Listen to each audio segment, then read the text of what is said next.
Assalamu alaikum wa rahmatullahi wa barakatuhu, my brothers and sisters. Hope you are doing well. Let us reflect on today's verse of the day, which comes from Surah Al Ma'idah, verse number 100. Allah mentions in the Holy Quran, قُلْ لَا يَسْتَوِي الْخَبِيثُ وَالطَّيِّبُ وَلَوْ أَعْجَبَكَ كَثْرَةُ الْخَبِيثِ. Say, O the Holy Prophet, the evil and the good are not equal. Even if the abundance of evil impresses you. Fattakullah, and fear Allah. Ya ulil albab, O the people of understanding.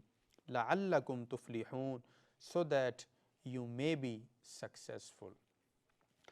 My brothers and sisters, Allah reminds us in this verse of the Holy Quran that truth is not decided by numbers. Just because something is so popular or something is trending or something is famous or everybody doing it, it doesn't mean that is right.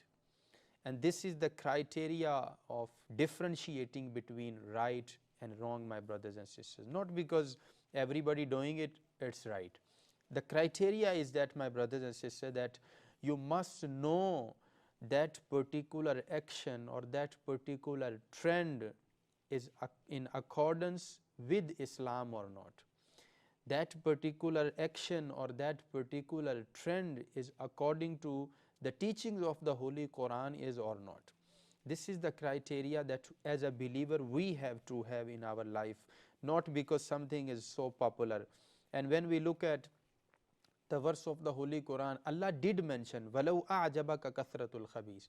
Even if something bad, even if the abundance of evil impresses you, still that is not the criteria to judge something, it is true or not. Subhanallah.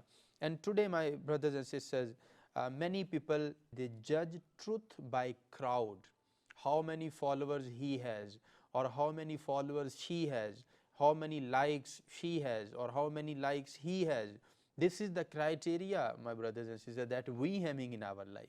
But Allah Almighty is trying to correct our thinking.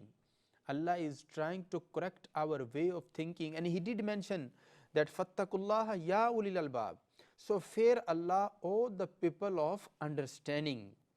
Subhanallah. So Allah is trying to educate us. If you have this understanding, if Allah Almighty has given you this intelligence, this intellect, use it and try to find out what is the truth, and try to find out what is something that is according to the teachings of the Holy Quran and according to the teachings of the Islam.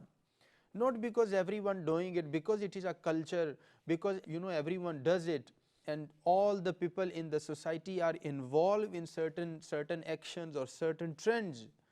So it does not mean that we have to adopt that. The criteria is that, my brothers and sisters, as a believer, as a Muslim, we have to see or we have to judge is that whether my Lord likes it or not. Is it according to the teachings of the Holy Quran or not? And it can be anything, my brothers and sisters, any particular action that we are engaged in today's life, in today's society. So, my brothers and sisters, Allah Almighty trying to teach us, educate us. Even if the abundance of evil impresses you, that is not the case. That is not the criteria to judge something. What we have to see is that Allah says the quality matters over quantity. So this is basically the lesson, my brothers and sisters, that we learn from this verse of the Holy Quran, that we have to use our mind, we have to use our intelligence, intellect, to differentiate between right and wrong. Not because everyone does it, so okay, no problem, let us go ahead with it and that is the right thing. No, this is not how believers should think. So we make dua that Allah Almighty grant us this understanding and tawfiq that we can differentiate between right and wrong, and we are not driven by the crowd and the followers and the likes. We only want to have something in our life which is loved and liked by Allah Almighty. Ameen bijahin nabiyil ameen sallallahu ta'ala alayhi wa alihi wa sallam. Assalamu alaikum wa rahmatullahi wa barakatuh.